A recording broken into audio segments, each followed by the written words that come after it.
এবার থেকে একই সঙ্গে হতে চলেছে লোকসভা ও বিধানসভা ভোট। এক দেশ এক নির্বাচনের রিপোর্টে অনুমোদন সরকারের। পুরো দেশে একই সঙ্গে হবে লোকসভা নির্বাচন এবং বিধানসভা। এক দেশ এক নির্বাচন নিয়ে রিপোর্টে অনুমোদন দিল কেন্দ্রীয় মন্ত্রিসভা। সুপারিশ অনুযায়ী পুরো দেশে একসঙ্গে বিধানসভা ভোট এবং লোকসভা নির্বাচন হবে। তারপর হবে পুরসভা বা পঞ্চায়েত ভোট। তো বন্ধুরা, এক দেশ এক নির্বাচন নিয়ে সরকার কী সিদ্ধান্ত নিয়েছে এবং এটা কবে থেকে বাস্তবায়িত হবে, হলে কোন কোন রাজ্যে হবে, নাকি গোটা দেশেই একই সঙ্গে হবে, সেটা নিয়ে আজকের ভিডিওতে আপনাদের সঙ্গে বিস্তারিত আলোচনা করব। ভিডিওটি খুবই গুরুত্বপূর্ণ এবং ইনফরমেটিভ, সেই জন্য ভিডিওটিকে মনোযোগ দিয়ে দেখবেন এবং ভিডিওটি যদি ভালো লাগে ভিডিওটিকে একটি লাইক করবেন। চ্যানেলে যদি নতুন হয়ে থাকেন তাহলে চ্যানেলটি এখনই সাবস্ক্রাইব করে পাশে থাকা বেল আইকনটি প্রেস করে নেবেন, যাতে এরকম গুরুত্বপূর্ণ ইনফরমেটিভ ভিডিও আপনারা সবার আগে দেখতে পান। তো চলুন দেখে নেওয়া যাক খবরে কি বলছে। এক দেশ এক নির্বাচন বাস্তবায়নের দিকে এক ধাপ এগোলো নরেন্দ্র মোদী সরকার। সূত্রের খবর, এক দেশ এক নির্বাচন নিয়ে প্রাক্তন রাষ্ট্রপতি রামনাথ কোবিন্দের নেতৃত্বাধীন কমিটি 2024 সালের মার্চে যে রিপোর্ট পেশ করেছে তাতে সবুজ সংকেত দেওয়া হলো। বুধবার প্রধানমন্ত্রীর পৌরোহিত্যে কেন্দ্রীয় মন্ত্রিসভার বৈঠক হয়, আর সেই বৈঠকেই এক দেশ এক নির্বাচনের রিপোর্টে অনুমোদন পড়ে গিয়েছে, যে বিষয়টি নিজেদের তৃতীয় দফায় কার্যকর করতে মরিয়া মোদী সরকার। সূত্রের খবর, এক দেশ এক নির্বাচনের আওতায় পুরো দেশে একই সঙ্গে লোকসভা নির্বাচন এবং প্রতিটি রাজ্যে বিধানসভা নির্বাচন করার সুপারিশ করা হয়েছে, আর সেই নির্বাচনের 100 দিনের মধ্যে পুরসভা এবং পঞ্চায়েতের ভোট করার সুপারিশ করা হয়েছে রিপোর্টে। তাহলে এখানে কিন্তু বলা হচ্ছে যে বিধানসভা এবং লোকসভা ভোট সারা দেশে একসঙ্গে হবে এবং সেই নির্বাচনের 100 দিনের মধ্যে কিন্তু পুরসভা এবং পঞ্চায়েত ভোট করা হবে। 2014 সালে প্রথমবার ক্ষমতায় আসার পর থেকেই এক দেশ এক নির্বাচনের বিষয়টি উত্থাপন করে আসছেন মোদি।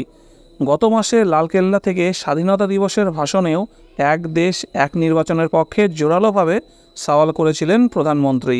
তিনি জানিয়েছিলেন যে দেশে কোনো না কোনো নির্বাচন লেগেই আছে, যা দেশের অগ্রগতির ক্ষেত্রে বাধা তৈরি করছে।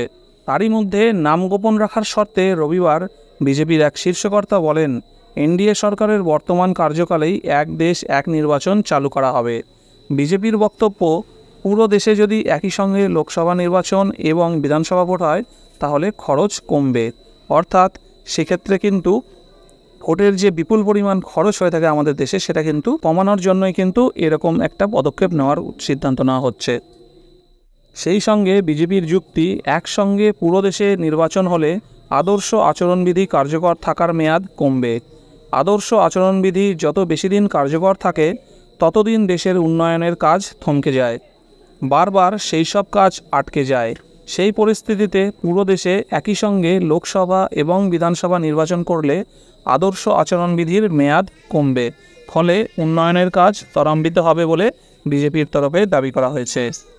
1991 সাল থেকে 1967 সাল পর্যন্ত দেশে একই সঙ্গে নির্বাচন হয়েছিল, কিন্তু 1968 সাল এবং 1969 সালে কয়েকটি বিধানসভা ভেঙে দেওয়ার পরে এবং 1970 সালের ডিসেম্বরে লোকসভা ভেঙে দেওয়ার পরে আলাদাভাবে নির্বাচন করা হতে থাকে। পরবর্তীতে 1983 সালে নির্বাচন কমিশনের বার্ষিক রিপোর্টেও এক দেশ এক নির্বাচনের ইঙ্গিত দেওয়া হয়েছিল, তবে দেশে এখনও আলাদাভাবেই নির্বাচন হচ্ছে। তার মানে কিন্তু এমনটা না যে এক দেশ এক নির্বাচন, এই কথাটা কিন্তু এখনই প্রথম উঠছে বা এরকম হতে চলেছে। এক দেশ এক নির্বাচন কিন্তু আমাদের দেশে আগেও হতো। সেই আবহে মোদী সরকার এক দেশ এক নির্বাচন চালু করতে মরিয়া হয়ে উঠেছে। বিরোধীদের একাংশের আপত্তি থাকলেও কেন্দ্রীয় সরকারের আশা আলোচনার মাধ্যমে পুরো বিষয়টির সমাধান হবে। এখন যে বিরোধী দলগুলি বিরোধিতা করছে, যত সময় যাবে তত সেই দলগুলির মধ্যে থেকেও এক দেশ এক নির্বাচনের পক্ষে স্বর উঠবে। তবে এক দেশ এক নির্বাচন কার্যকর হলে সেই ব্যবস্থার আওতায় কবে প্রথম ভোট হবে তা নিয়ে এখনই কিছু বলতে চায়নি মোদী সরকার।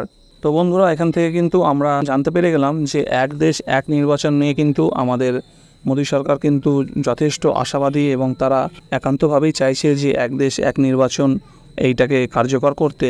তো দেখা যাক এটা কবে কার্যকর হয়, হলে সেটা আমাদের পক্ষে ভালো হবে না খারাপ হবে সেটাও ভবিষ্যতে বলবে। তো এই ছিল আজকে ভিডিওর বিষয়বস্তু। যদি ভিডিওটি আপনাদের ভালো লেগে থাকে অবশ্যই লাইক করবেন। আপনাদের যদি এই বিষয়ে কোনো মতামত থাকে সেটাও কিন্তু কমেন্ট করে জানাবেন এবং চ্যানেলে নতুন হয়ে থাকলে চ্যানেলটিকে